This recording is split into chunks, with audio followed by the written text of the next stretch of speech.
In this video, we'll be going over how to create a multiplayer campaign using the Floris Evolved and Battletime mods.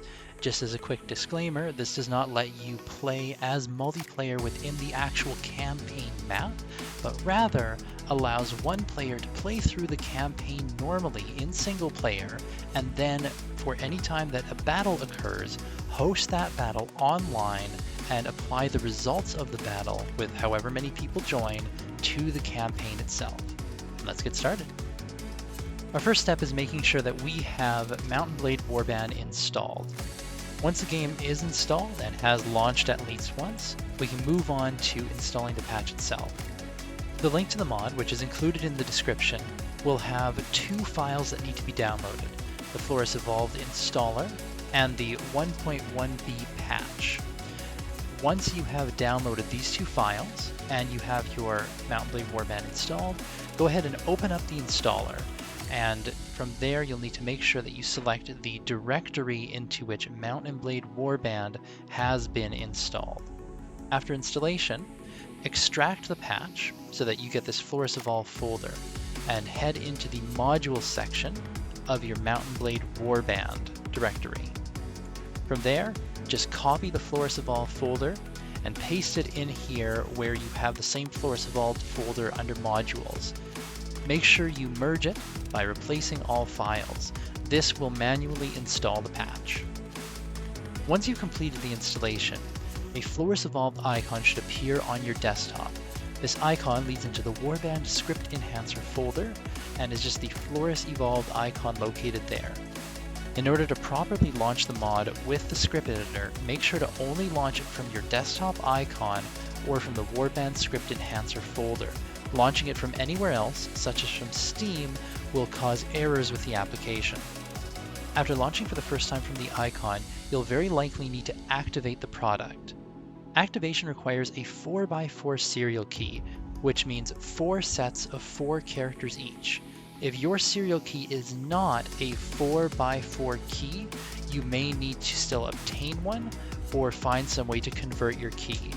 There is a tool that you can find on the TaleWorld's website which does allow you to convert some serial keys that are not in the 4x4 format into the appropriate format. While you'll still be able to launch the game and the mod without activation, you'll likely encounter errors in gameplay and you will be completely unable to use the Battletime Multiplayer Edition, which is the point of this video. Once you've completed activation, go ahead and launch the game and then start a new game.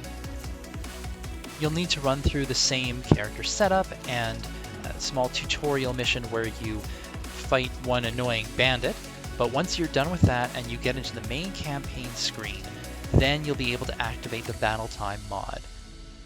In our example here, I have a campaign already loaded up and a battle already ready to go.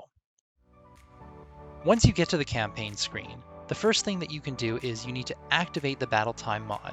You do this by going to your camp menu, mod options, and then checking off the Enable Battletime tick box under the general options. This is what will allow you to set up multiplayer battles. Once you've done so, just engage in a battle like normal, and you'll see there are some new options. First, there's Give Me Time to Save. This one is important. Always click on that first, and then save your game. Once you've done that, you'll have the option to set up multiplayer battle, which will then turn into Quit Game Will Not Save. That save is especially important, as if you fail to do so, you can very easily lose progress. After hitting the Quit the Game option, you'll want to open up Multiplayer and then Host Game. This will immediately take the settings from your single-player campaign game and apply them to a multiplayer battle. Go ahead and set a server name and password as normal, and then start the map. And this will load the game. From here, choose Player Faction, and you'll be given a list of all characters available to you. There will be any named characters, any companions, and the main character can all be selected, and any individual troop type within the battle can also be selected. As the game host, you'll also need to be able to forward ports 7240, 7241, and 7242 in your router's port forwarding settings. If you forwarded your ports correctly and hosted the game correctly, another player who has the exact same mod set up in the same way can go into their server list. They'll want to enable the server filter, check off has players, and compatible with module, as this will vastly narrow down the list of servers. From there, they can choose your game, enter in any applicable password, and then hit connect to join directly online. Once players have joined, the host is free to start the battle and play through a multiplayer battle normally. Keep in mind that a player can join either side of the conflict and play as characters from either side. This allows for a much more adversarial game if that's what you want, but if everyone wants to play on the same side as a co-op battle, then they can all just join the same side and play against the AI enemies.